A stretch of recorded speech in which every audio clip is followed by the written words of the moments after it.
maybe she just didn't want to think about 8-year-old Connell under the blanket in his bedroom. I don't blame her for that. Welcome to the Dating Transformation Podcast. Here's your host, dating coach Connell Barrett. Welcome back to the Dating Transformation Podcast. I'm your host, dating coach Connell Barrett. I'm the real life Hitch. If Hitch looked like the lead singer from Weezer. I help guys gain confidence, flirt, get a great girlfriend, get dates, and do it all with authenticity. No toxic pickup artist sketchiness. And today's a special episode. I love when I get to do these kinds of pod episodes because I had the fortune and enjoyment of talking to a great guy by the name of Nate, a brand new client. You're about to hear my very first ever coaching call with Nate. Nate's a guy who's looking for help with a few different areas. He's looking for some texting help, struggles with texting women sometimes. Also, he struggles or has struggled with things like approaching. He's looking to understand how much is too much to share and overshare on a date. And then there's some good old-fashioned confidence and mindset issues that we chatted about. So if any of those things sound like issues you need help with, stand by. I'm about to talk dating with a great guy named Nate. So enjoy, and I'll catch you next time. Hey, Nate, it's good to chat at long last, man. How are you today? I'm doing well. Thank you, Connell. And I'm excited to be here. Not as excited as me. I'm so excited I wore my polka dot shirt for you.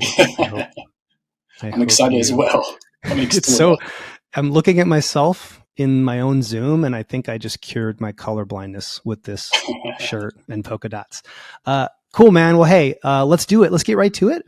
I like to do coaching calls by starting with things that you want to work on, maybe some problems that have been getting you down, whether it's texting, approaching, confidence.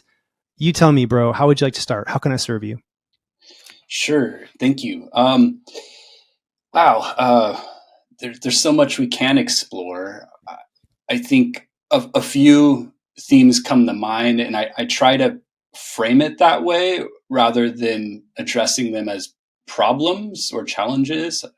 I try to give myself the benefit of the doubt and the self-compassion, but a few themes come to mind. At the top of the list, maybe we can start with overthinking. Sure. I'm a thinker by my nature, and it has its time and place. But when it comes to dating, I find that it can be problematic. It can be challenging. There could be some consequences, and it's been difficult for me returning to the dating world to discern when and where and how much. How long have you been back in the dating game? So I fell back into it recently during this year, a few months ago, and I was out of it for several years. And you're 40-ish, we'll say Yes. that. And just for the listener, how would you describe your job, just so people can understand what you do? In a few words. You don't have to be super detailed. Sure. So I'm actually quite content with my job overall. It's taken me a while to find this job and navigate my career. I have a communications position working for a local university. And so I oversee internal and external communications and focusing especially on revising a legacy old website for a medical department. Gotcha. So you're back in the dating game and you're looking to meet some women, go on some dates. And is it fair to say that the eventual goal here for you is you're looking for a great relationship, partner, girlfriend? Yes. Great question. Yes. I think it's fair to say I'm looking for the one. I prefer not to have any pretense that the one is a Cinderella slipper situation, that it's perfection, but I'm looking for a good fit overall. However, I do realize that sometimes you have to put in the reps to recognize what is a good fit, and so I'm prepared to put in those reps in the the dating game. Great. It takes reps. It takes effort. Great things are worth it. I met my now girlfriend, Jessamine, after a whole lot of self-reflection, action, courage, some dark nights of the soul, some wins, some losses. So it's worth it. It is worth it. Okay. First thing you want some help with is getting in your head. Do me a favor.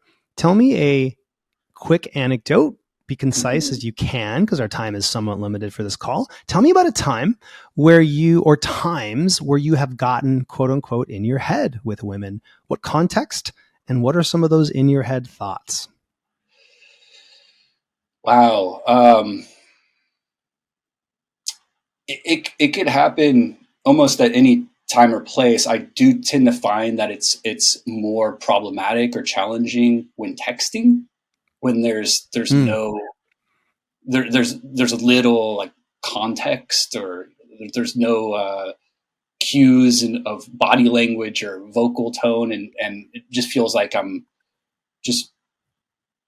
in a vacuum, and I'm blindly advancing, fumbling and stumbling forwards. I think that's probably the time when I tend to overthink the most.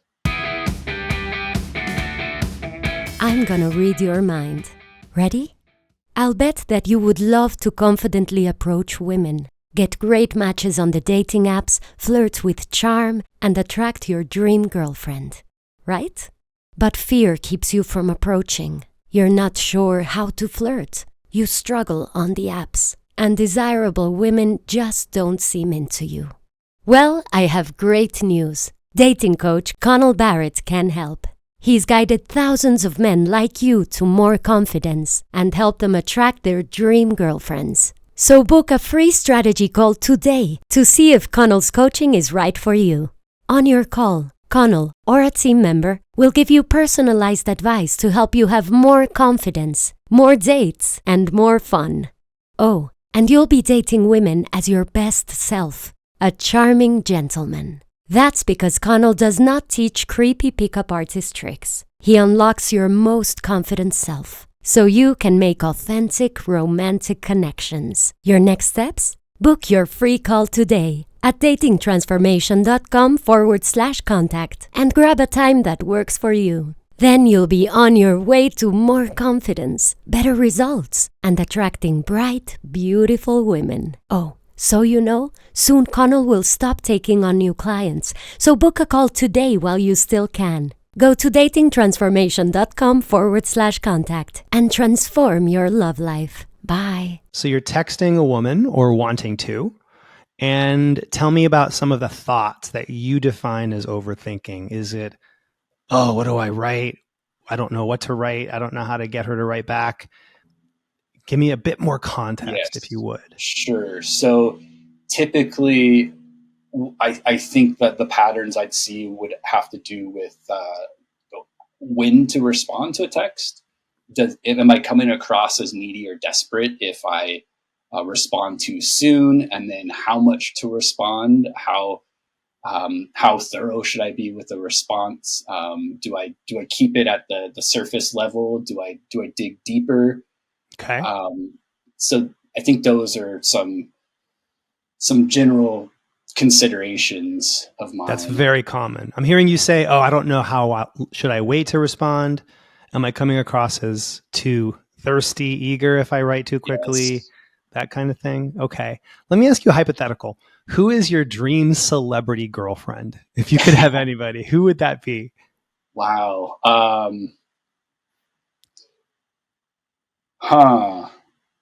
It would have to be somebody with edge. I'm reaching for a name. Is it Emma Stone? Nice. You have excellent taste in dream girls. Emma Stone. So imagine Emma Stone. Let's say Emma Stone's twin. You were texting Emma Stone's twin. Okay. Let's say she messaged you, and then she messaged you again 2 minutes later, and she messaged you again 2 minutes later. Would you blow off Emma Stone's twin and say, "Oh, she's so needy. She just triple texted me. No thanks. I'm going to go elsewhere." Would that bother you? You know, I would like to think I wouldn't blow her off for showing interest, but maybe that could be seen as Would a you red lose flag. interest in Emma Stone if she double texted you? The millionaire, beautiful, stunning cover actress, Oscar winner. Yes or no, sir? I'm going to double down with a no. Fair enough. Thank you. So I want you to think about your texting as if you are a very high value, attractive guy who that woman is interested in. And if a woman has a lot of interest in you, just as you would have a lot of interest in Emma Stone, she's not going to look at your message and think, ugh, what an eager loser. She's going to think, oh, wow, a message from this guy I'm really into. As long as you do one thing, which is I would like all of your text messages, almost all of your text messages, to be what I call value texts. That is, their intention is to make her smile. They don't have to be amazing. I'm not saying you need to write incredible content like Shakespeare or a TED Talk. Just something that's intended to give her a little smile. It could be a joke. It could be a tease. It could be a good question that you think she would be intrigued or interested in. As long as the woman you're seeing sees you as a high value, authentically attractive guy, just the way you would see Emma Stone as a very attractive woman to you. And as long as your messages are not asking her or trying to take from her, as long as you're trying to give, you don't have to worry about almost any of those things that get you in your head. You don't have to worry about, oh no, am I texting her too fast? If what you have to give her is a value, she's going to appreciate it. If you are thinking, oh, I texted her 3 or 4 times today, I don't want to come across as needy. As long as you're giving value to her, it's not going to seem needy to her because you're not trying to take. You're only trying to make her smile. Now, there are a couple of guidelines we want to follow. You do want to make sure that you're texting each other roughly 50-50, 40-60 in terms of back and forth cadence, roughly. And the other thing you want to keep in mind is you want to, I guess I put it like this.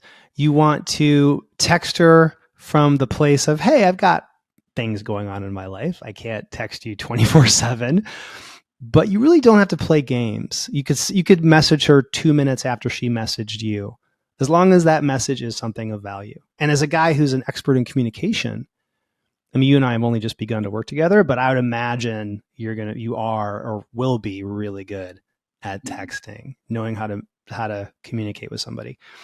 Does that all make sense, man? It does. I appreciate that feedback. And so if I'm understanding correctly, the focus would be of what is value to the other person. So trying to keep it simple. Yes. And avoiding overthinking what could bring a smile or a laugh or lighten up somebody's day.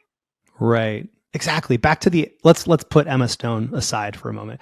Let's imagine you're seeing a woman who, okay, she's not Hollywood glamour, but she's a really cool woman you're into. And you're interested in her, so she has value to you, right? She's helping you thrive romantically. She has really great things to bring to your romantic table and you to her. And so just the fact that somebody of real value to you is messaging with you is a good thing. Hopefully you'd feel that. But even if she messaged you 2 or 3 times in a row, if she messaged you, hey, do you like me? I'm not sure if you even like me. Nate, are you into me? What are you doing? What are you doing tomorrow? How are you? If she was not offering you something, that might lower your status, her status in your eyes, perhaps. Fair to say? Yes. Okay.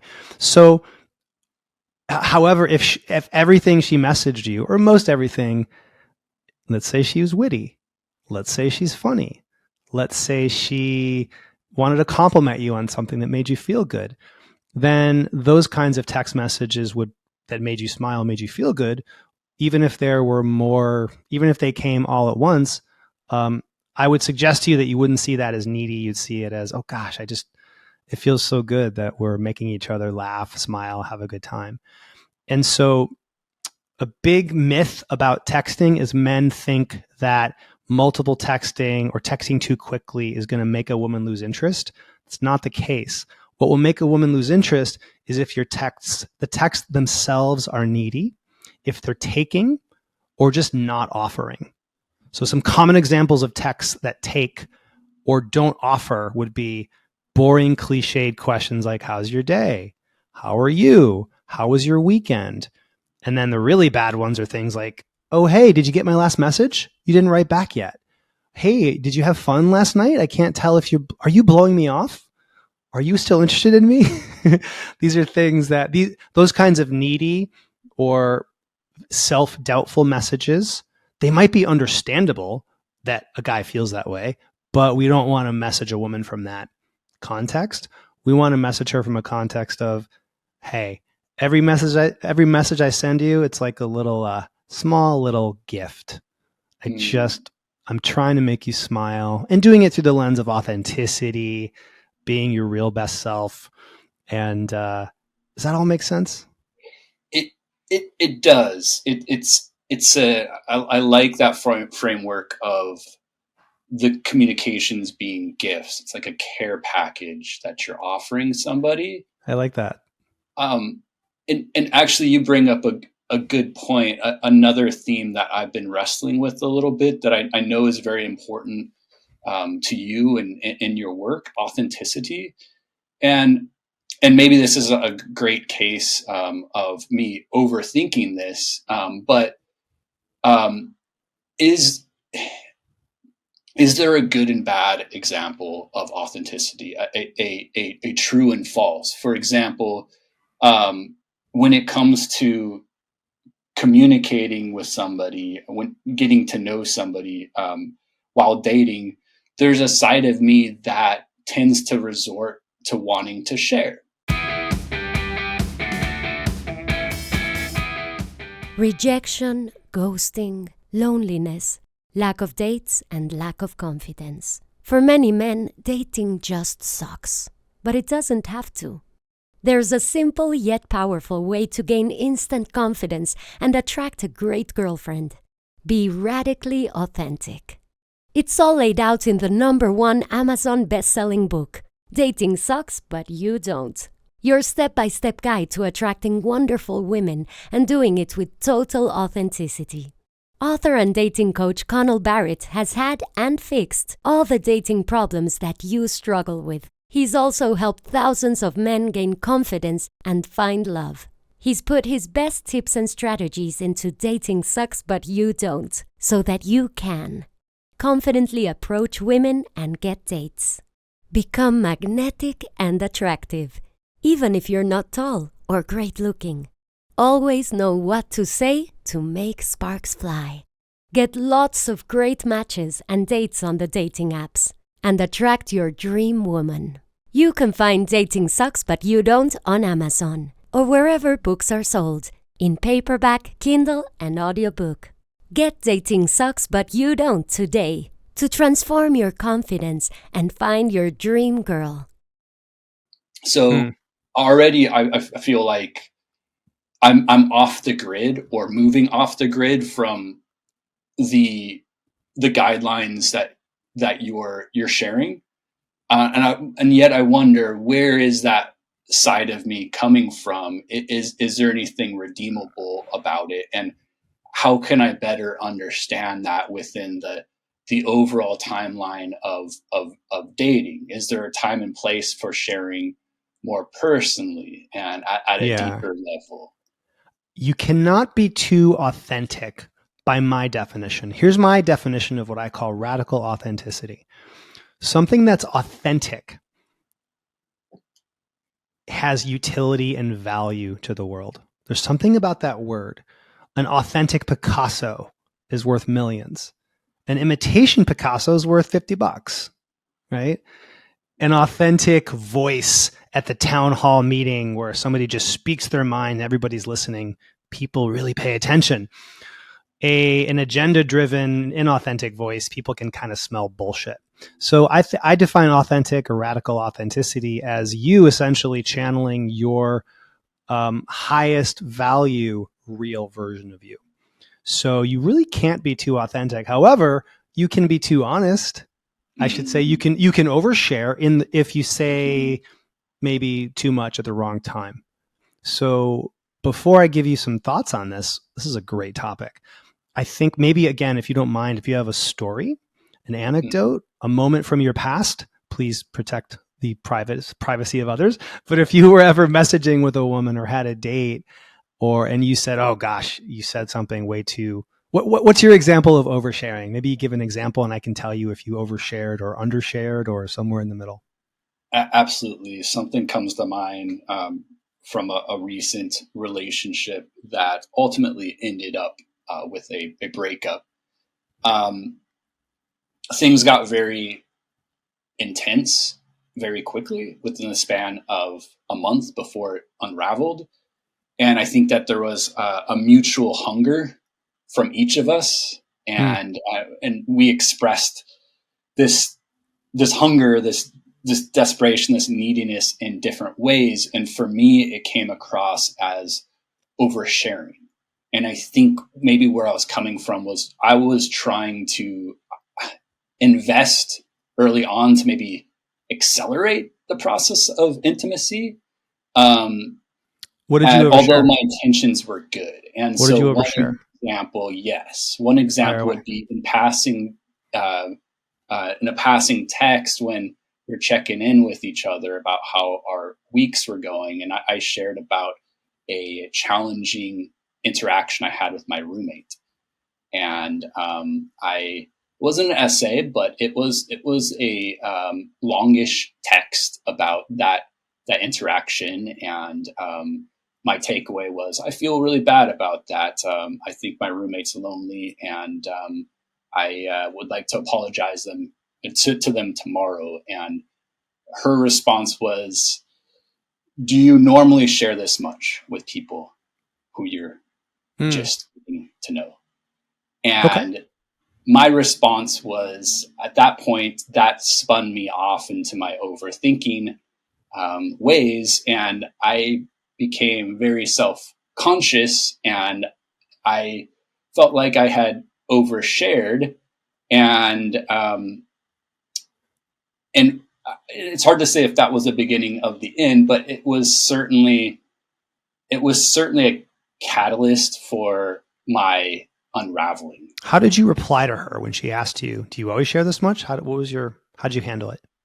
So, to my merit, and at that point in our relationship, I think I still had I was still fairly grounded. I tried to bring some humor. I had some self-awareness. I paused before I responded, so I wasn't reacting. And I tried to play up the levity. And I think I said something to the effect of,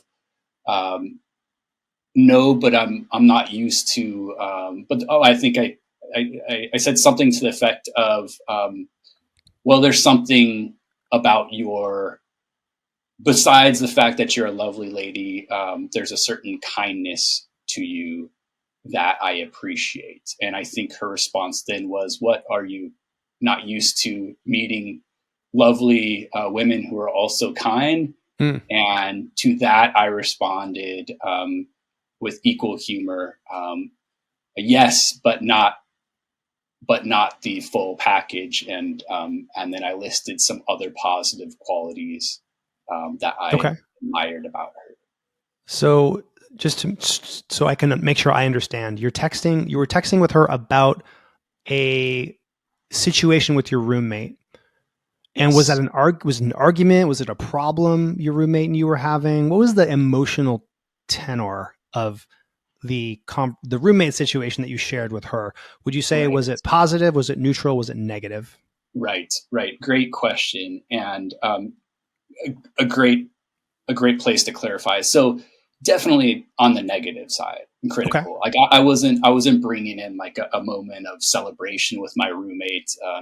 It was definitely it was definitely an interaction that was tense. Okay. And so this is what I was introducing into our Okay. messaging. Got it. Here's my perception without having read your text message. It sounds like that it's not that you overshared per se. You want to filter your communication with a woman in that early courtship period through this lens. Without getting too in your head about this, Nate. So I don't want you shoved in your head, but think of like a lens you can hold up to your conversations with women. The lens is this serving me with her, or is this a disservice to me and her? And you want to filter out things that are not going to help you emotionally, romantically connect with her. I mean, within reason. I'm not saying every single word has to be, this is good game. I'm not saying that.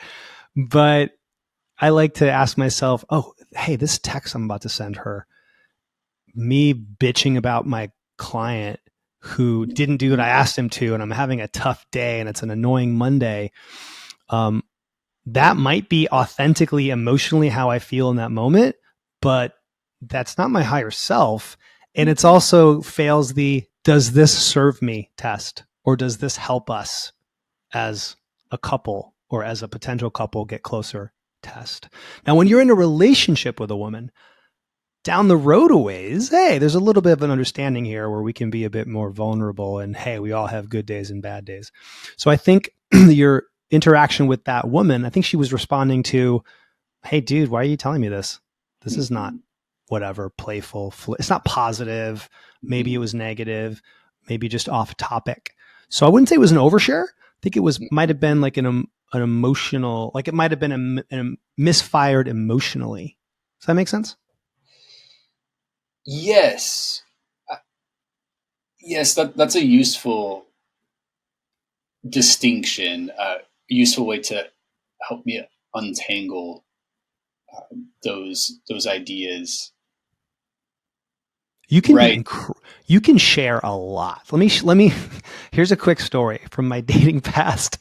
So I once had a first date with a woman, and it was getting really vulnerable and open about our pasts. This is years ago. And I can't believe I'm going to say this on my own podcast. But so when I was in grade school, when I was in 8th grade, I got it into my head. I was raised Catholic. I got it into my head somehow that it was wrong to masturbate. And then I think it was a little bit of a religious tick that I thought, oh, masturbation's wrong. Jesus is watching me. And I also got it in my head that if you masturbated too much and you would run out of sperm and you would never be able to have children. I don't know where this came from. Limited supply. So I had this story in my head as a little kid, and I went something like, I don't know, 300 days without touching myself in 8th grade, which is the time when your body is really popping with hormones. And I remember I was watching MTV one night, and Like a Virgin video came on, Madonna. And I just like, I can't take it anymore. I got to do this. And, I broke down and felt really guilty. Anyway, I told this story once on a first date, almost exactly the way I just told you. It made sense in the context. We were both sort of confessing things about childhood. And she thought it was so funny, vulnerable, not weird, not an overshare. 2 weeks later, I shared the exact same story because I thought, oh, tell you took a masturbation break in 8th grade, but Madonna wore you down story. And this other woman thought it was the creepiest, weirdest thing. She's like, why are you telling me this? This is weird. And in my mind, I'm like, wait a minute, why did this work so well 2 weeks ago with Beth Ann? So what's the story here, or what's the lesson that I learned? Context matters. The first time it was organic and it was super vulnerable and I was sharing a lot and she liked it. The second situation, I was kind of forcing it a bit. I was thinking, oh, this is good game. It's my vulnerable masturbation story. And also maybe that was partially why she didn't like it. Maybe she just didn't want to think about 8-year-old Connell under the blanket in his bedroom. I don't blame her for that. So the bottom line is, there are totally times when you can share massive amounts of specific vulnerable things. You just want to think, hey, is this going to be possibly good for the date? And in the first instance, this woman and I were just both kind of opening up, swapping stories, and it was good. It showed vulnerability and sort of, there's also a certain attractiveness, I think, that women can see in a guy who can tell a vulnerable story from the past. So bottom line is here, bro, you never know until you share. And it's okay. Don't think of it as, oh gosh, I should never overshare. I should never share something personal again. I would say to you, filter it through. Hey, is this gonna help us get closer? Mm-hmm. Is it positive, neutral, or negative? If it's negative, if it's something not maybe fun, positive to talk about, that's probably something to stay away from in those early kind of courtship dates and weeks. Right. That makes sense. So intimacy is something that's earned over time. Yeah, absolutely. Yeah. Lowering that guard happens over time. Again, it's all context dependent. I remember I had a first date not long after my mom passed away in 2017. And I remember having a date, I don't know, about a year later. And all of a sudden we were talking about big life things that normally I wouldn't talk about on a date. But all of a sudden I found myself talking about giving my mom's eulogy. Now that might be a negative or too serious thing to talk about on a date, which in a vacuum I would say probably was. But on that date, it made sense in the context. She was opening up about people she had lost. I wanted to share something about my mom and the eulogy I did with my mom. Now, at the same time, my dating coach brain was saying, Connell, don't talk about your mom's death for an hour. You're on a date. It should mainly be positive, playful, and light, but it's fine to veer off into more vulnerable overshare moments. Sorry, not overshare, vulnerable sharing, if it makes sense in the context, but then put that car back on the positive, playful, flirtatious road. So I did not talk for very long about my mom because I didn't want to. That's not going to help the date, but it made sense in that context. So Right. It's really so context dependent. Right. And ultimately, it's about how you make the other person feel. It's about how you feel together, how you make each other feel in the moment. Yeah. It's sort of like, have you ever watched the TV show Mad Men? Yes, love it. There's a Mad Men episode where Don Draper, John Hamm, and Roger are out with clients. And they're having a good old time drinking with the guys from Chevy. They're trying to land the Chevy account. And then Don had some other weird agenda, and he starts talking about Vietnam and all the awful horror of Vietnam. And Roger shoots him a look. And then later, Roger takes Don aside and said, what the hell are you talking? Why'd you bring up Vietnam? We want to make these guys feel great. We're trying to create a win-win business relationship here. Why are you talking about body bags? And that moment reminded me a similar mindset to have on a date. Again, I'm talking about the dating kind of courtship part of dating. First 2, 3, 4, 5 dates, especially the first couple, is you want to filter conversation and topics through the lens of, is this going to help the date or is this going to bring us down?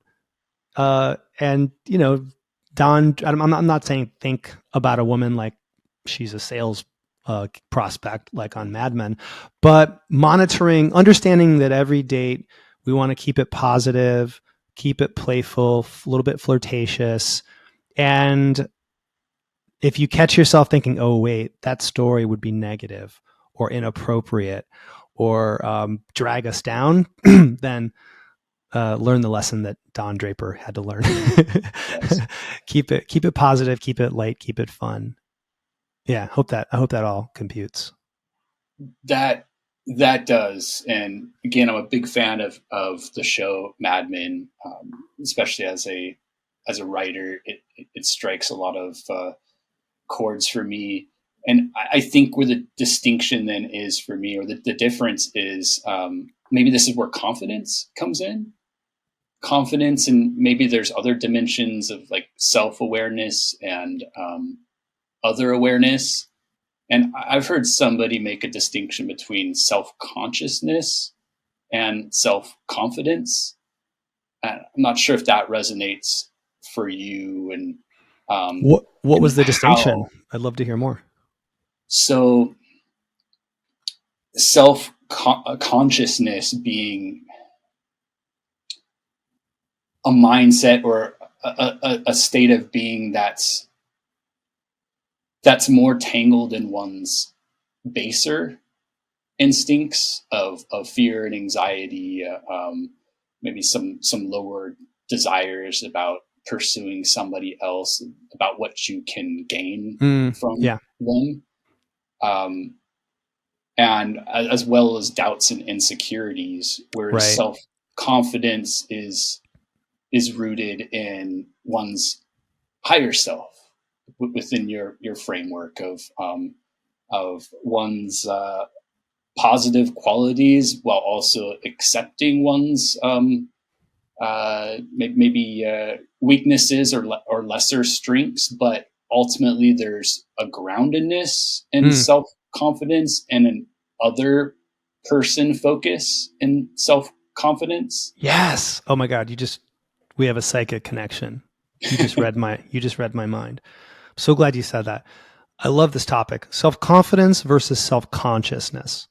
Here's my definition, very similar to what you just shared, Nate. To me, self-confidence is having a grounded connection to your value, knowing you are enough in that situation, while also being very present and focused on the other person and yourself in a very present way. So you're feeling confident in your worth and value and very present with that person. If you are present and have a good sense of your worth and value, you're going to feel and come across as very confident. Because if you think about it, if you're present, you're not thinking 3 steps ahead or judging what happened 3 minutes ago. You're just in that moment. Self-consciousness, I believe, is being overly aware of yourself and grading and judging and doubting what you're doing in that moment. That's where self-consciousness is going to mess with you. I think that, and it's okay to be self-conscious at times. I once did the math, I don't know, maybe 1,000 first dates. Wow. If you count video dates and phone calls, like basically about 1,000. And I was self-conscious for a massive amount of those times. And I got better at it as I went along. So what I learned was how to get out of self-consciousness into self-confidence. Here's what I learned works. If you catch yourself thinking, here's the thought that creates self-consciousness. Tell me if you've ever thought this. Is she liking me? How am I doing? Am I impressing her? Is this good? Will there be a second date? Very me focused. Okay. And that's an understandable place to want good outcomes. I want every woman to like you, to be super into you. But in the present moment with her, that's not going to serve you on the date. So when you catch yourself thinking, does she like me? Shift to a different question. Here's a great question to have running your here's a great question to have as the motor that's running the vehicle of your date.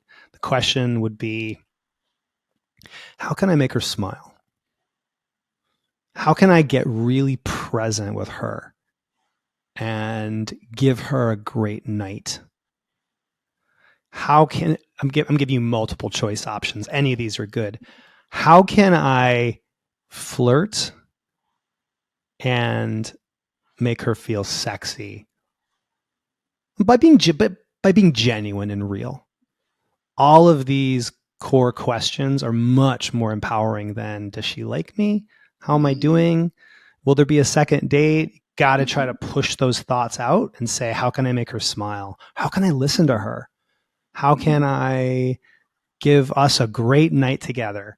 And then, because think about it, if you're focused on giving to her while being present, you're getting out of the self-conscious mindset.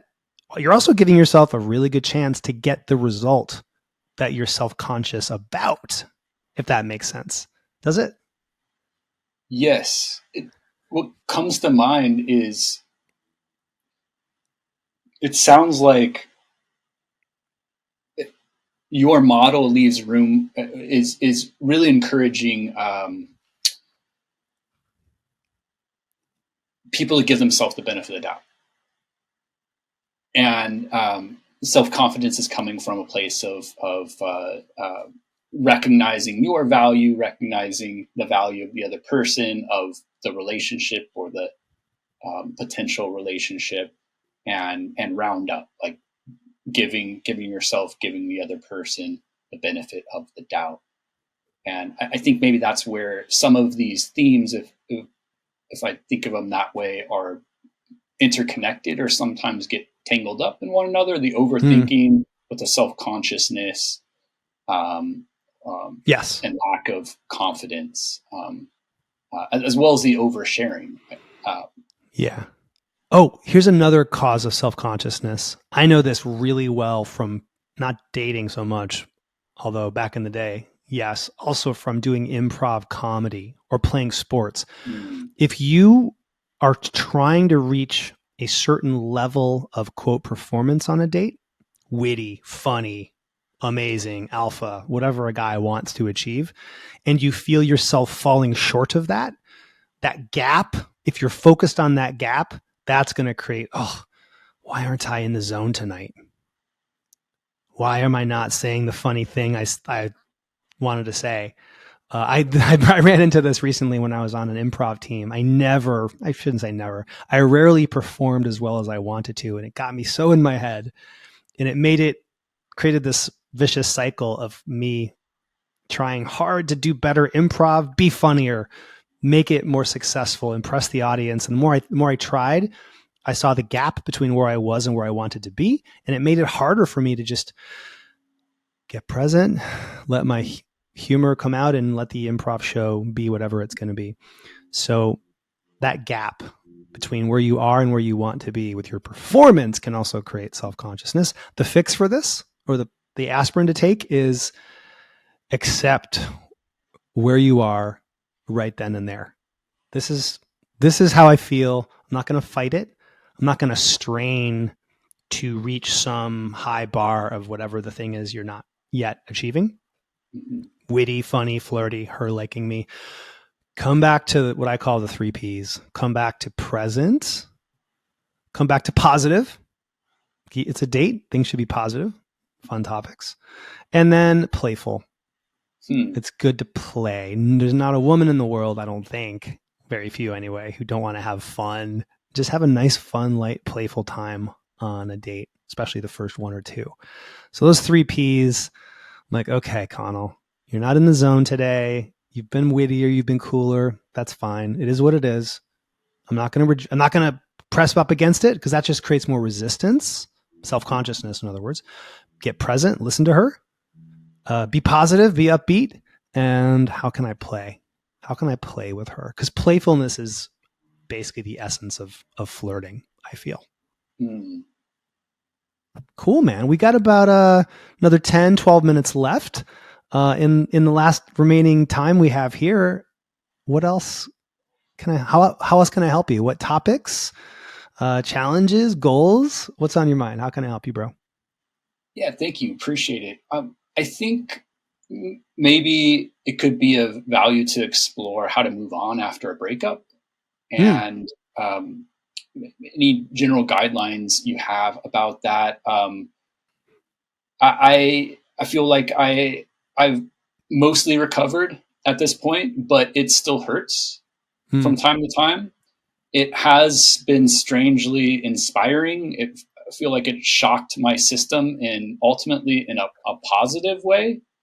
And I've been journaling very prolifically, and it's just pouring out of me. And I've done my best to reflect, and I'm trying to frame it that way, as a reflection rather than like performing a forensics case of trying to get to the bottom of why me, why now? Right. Because I realize that's just a bottomless pit that will never end, and I'll likely never get a satisfying answer.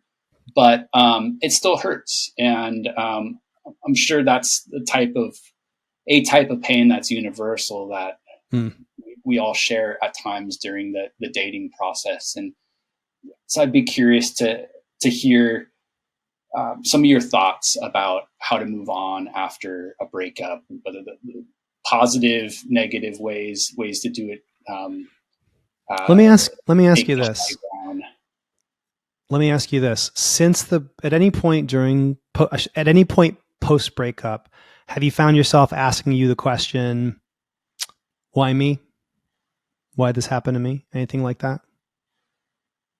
Absolutely. I think even during the breakup, I was absolutely shocked. I didn't expect it. I mean, I went into that call with a bad feeling. I was just feeling off after a road trip. I was exhausted. I was sore.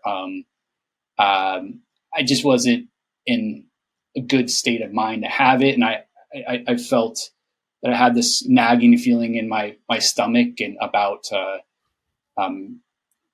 turning down the request to have that call. But I thought I'd rise to occasion, and as soon as I picked up that phone and made that call, I quickly realized what I had gotten myself into, and that was the first thought that came to mind. What's happening? Okay, so you broke up, and while this is happening, you caught yourself thinking, "Oh, why is this happening to me?" Fair enough. That's the most common question to ask yourself. I want to ask you a different question. I want you to ask yourself a different question and really think about this. Share it with me. Be honest. Ask yourself a different question. Ask yourself about the breakup, about the relationship or the end of it. Answer this question with the highest self version of Nate. Here it is. How is this happening for me?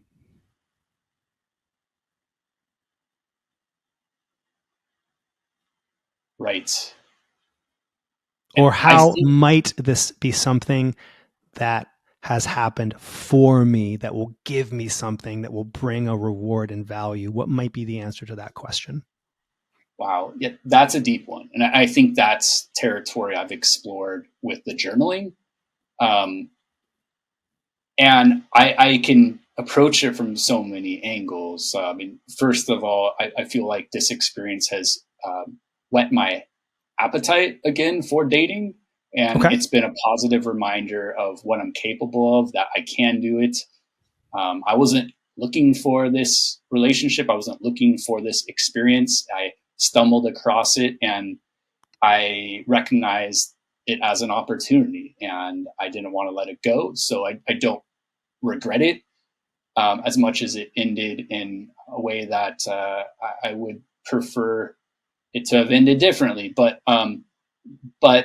even with that said, I find that it's important not to play the part of a victim, that I could look back and hopefully not coming from a place of forensics of trying to get that definitive answer, but more coming from a place of mindful reflection of oh yes, I could see how my tendencies did contribute to the unwinding with the overthinking, the oversharing, the general texting confusion. That might be something that people share in common. It's just, you're missing out on so many cues. So let's do 3 quick bullet points. One positive from this potentially is whetting your appetite to get back out there and date again. So a little bit more motivation.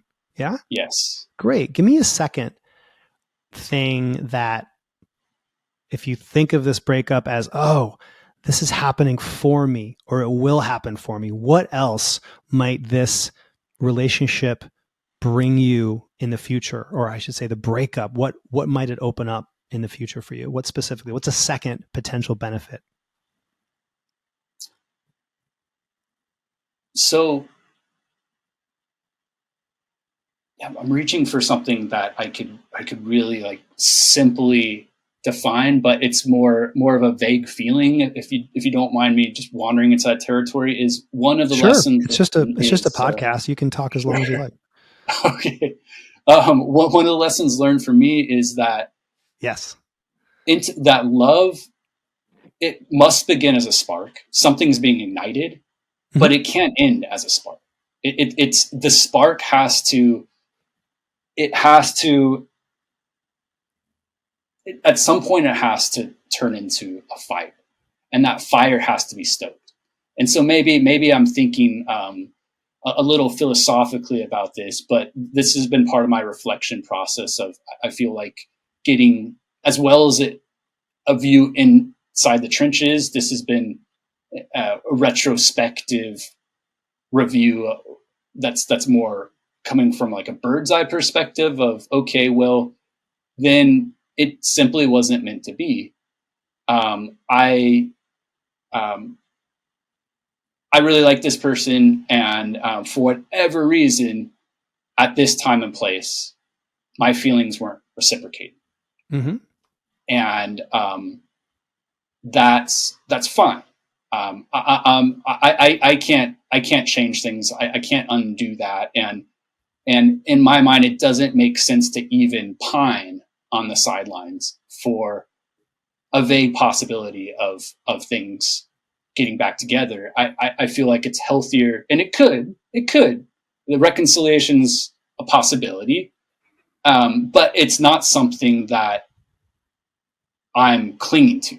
How long were you romantically involved with this woman? Just 1 month. And that's the crazy part is it was very intense for both of us in different ways, and it ramped up, and yeah, it was basically over as soon as it started, and regardless of the investment, it still hurt. Pain is pain, but do me the a lessons. Favor. Do me a favor. Close your eyes. 30 seconds. Visualize something. Visualize your future partner, girlfriend. Maybe she looks a little bit like Emma Stone. Maybe she's got big eyes, and she loves to cuddle up on the couch with you and watch movies and travel, go to dinner. And she loves your sense of humor. You love hers.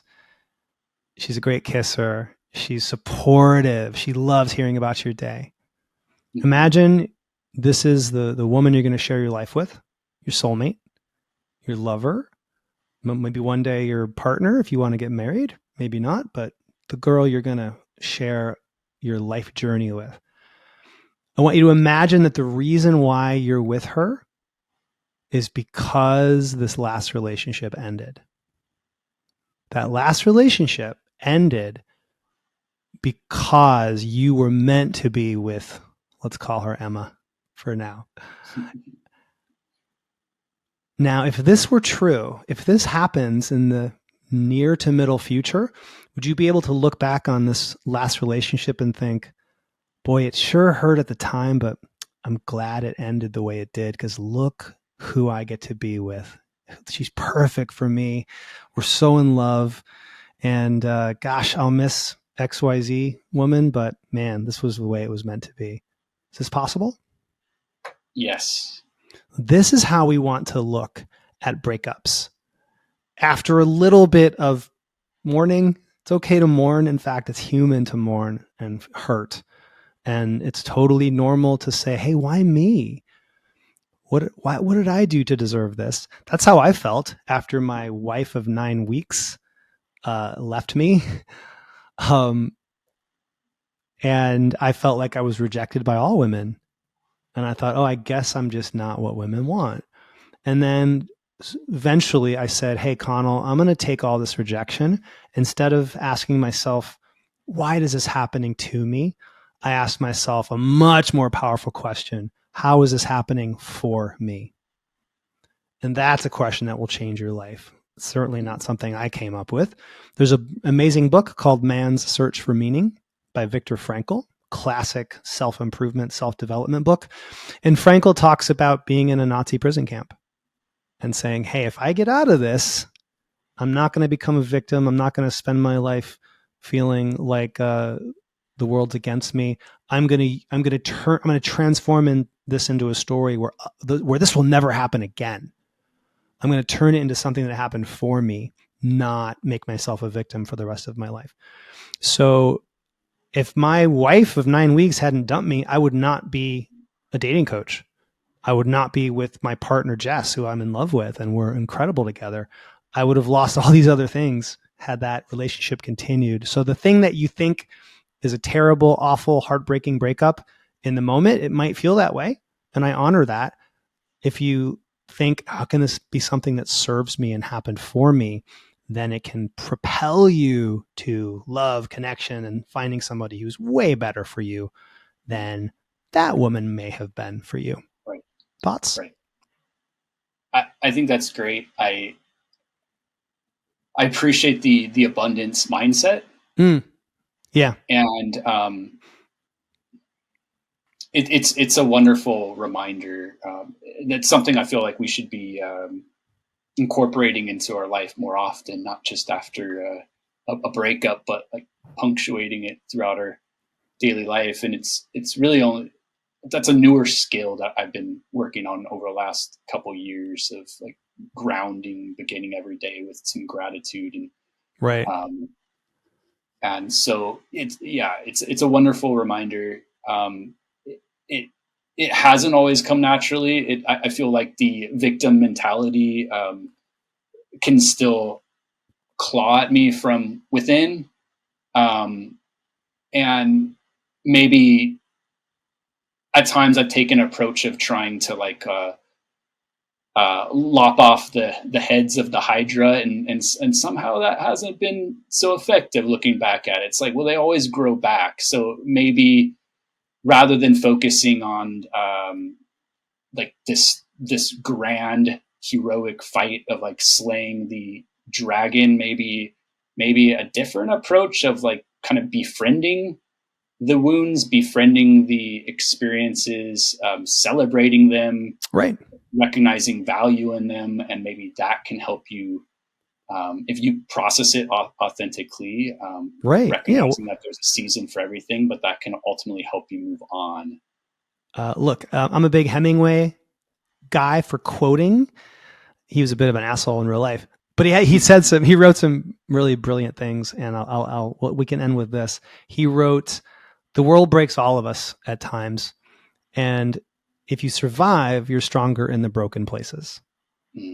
In other words, what doesn't kill you makes you stronger, as long as you look at it through the lens of, hey, how is this something that happened for me, not to me, and trust that it will happen for you.